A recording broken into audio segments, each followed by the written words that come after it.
আমার চোখের রেটিনা ছিঁড়ে যাওয়ার পর থেকেই আমার দৃষ্টিশক্তি আর পরিষ্কার হয় নাই। তবে আমি একটু একটু আলো বুঝতে পারি, সেই আলোতেই কাজ করি। অন্ধকারে আমার কষ্ট হয়, কাজ করতেও কষ্ট হয়। অনেক কাজ হাতারে হাতারে করতে হয়, আবার অনেক কাজ করতেও পারি না। তবে আমি আলো দেখতে পেলেও ডাক্তার আমাকে 100% দৃষ্টিহীনের সার্টিফিকেট করেছেন। কেন করেছেন আমি জানি না, কারণ আমি তো পরিষ্কার দেখি না, কোনো কিছুই বুঝতে পারি না।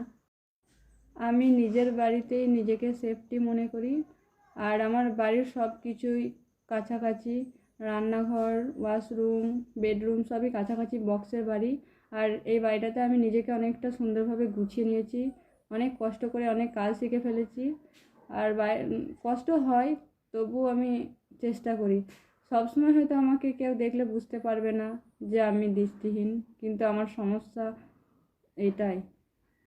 আমি সবসময় নিজের কাজ নিজে করারই চেষ্টা করি। এখানে আমি একটা মেলায় ঘুরতে গিয়েছিলাম। সেখানে মেলার মধ্যে একটা সুন্দর ব্রিজ ছিল, ব্রিজের ওপর সুন্দর লাইটিং করা ছিল।